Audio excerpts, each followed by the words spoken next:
मित्रों, ये जो स्टूडेंट्स की डिमांड है, जिस विषय पर उन्होंने मुद्दे उठाए हैं पेपर लीक का, सबसे पहले तो मेरा आग्रह है कि हमें इसका राजनीतिकरण नहीं करना चाहिए और इसमें से राजनीतिक लाभ लेना उचित नहीं है। यह एक गहन समस्या है और इस समस्या का गहनता के साथ चर्चा होने की आवश्यकता रहती है। मैं यहाँ यह भी कहना चाहता हूँ कि आज शाम को 4 बजे भारत की संसद में विपक्ष के नेता श्रीमान राहुल गांधी जी ने एक प्रस्तुतिकरण दिया और उस प्रस्तुतिकरण में उन्होंने लगभग 150 पेपर लीक के बारे में उन्होंने चर्चा की। ये जांच का विषय है और सरकार एक जिम्मेवार सरकार है, इसलिए निश्चित रूप से हर एक बात का जवाब जांच के साथ साथ जनता के सामने, देश के सामने दूध का दूध और पानी का पानी रखेगी। लेकिन मैं ये जरूर कहना चाहता हूं कि जो सरसरी तौर पर मुझे ध्यान में आया है, जो मैंने पेन डाउन किया है, वो आपके साथ में जरूर चर्चा करूंगा। अगर मैं बात करूं जम्मू कश्मीर में सर्विस सिलेक्शन बोर्ड के एग्जामिनेशन में पेपर लीक हुआ, जहां पर कांग्रेस और एनसी की सरकार है, नेशनल कॉन्फ्रेंस की।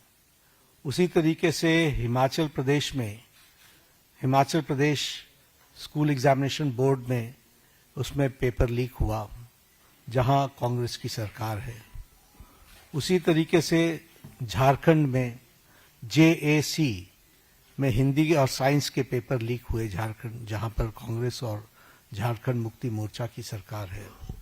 तेलंगाना में वहां पर इंटरमीडिएट के लैंग्वेज के पेपर लीक हुआ और वहां पर भी हमको मालूम है कि कांग्रेस और CPI की सपोर्टेड सरकार है।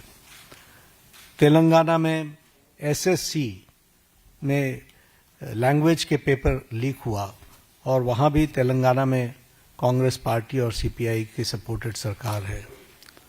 तमिलनाडु में BEd के कोर्स पेपर में वहां पर जो जिसे हम कहते हैं Tamil Nadu teachers education university board, वहां भी पेपर लीक हुआ।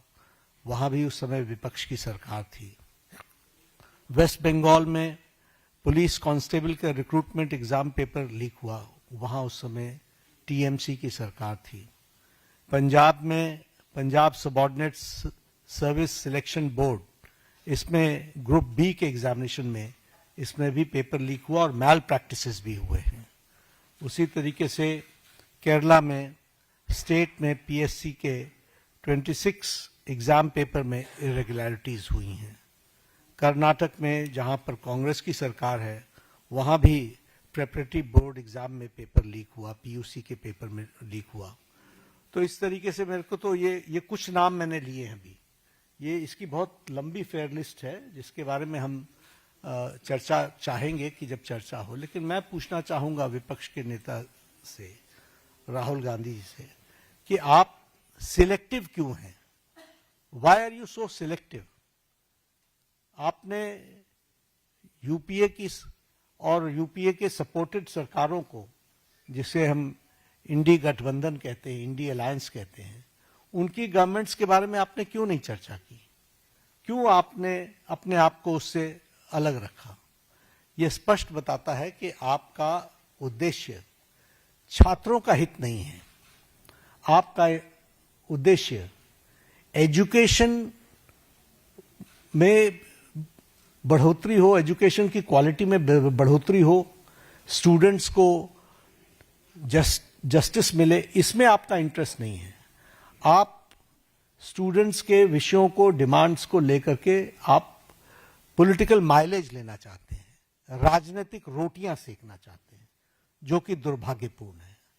लेकिन मैं इस मोड़ पर एक बात जरूर कहना चाहूंगा कि यह समय ये नहीं है कि हमारी सरकारें, आपकी सरकारें, तुम्हारी सरकारें, इस तरीके से हम इन चीजों को विभाजित करें। ये एक गंभीर मसला है और जैसा मैंने आपके सामने कुछ नाम गिनाए, ये बड़ी लंबी लिस्ट है जिसमें UPA की सरकारें इन्वॉल्व हैं, जहां पेपर लीक हुआ है।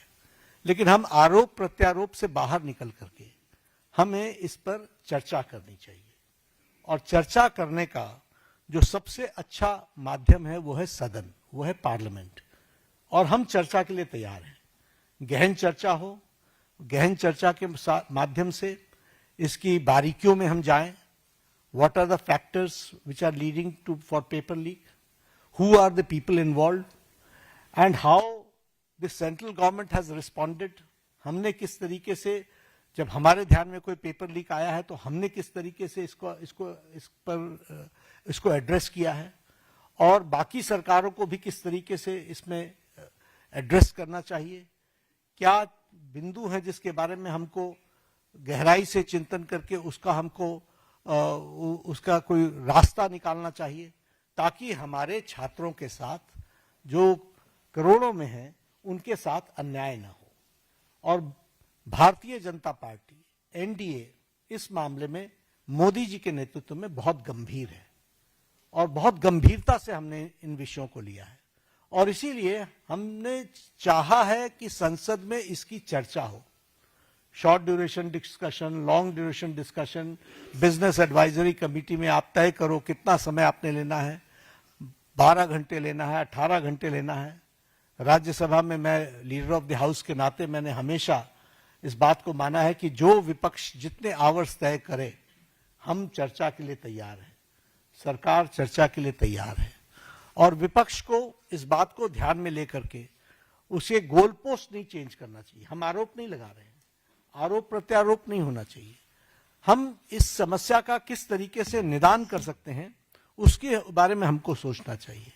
और पार्लियामेंट सबसे उपयुक्त फोरम है जहां हम गहराई से इसके चिंतन कर सकते हैं।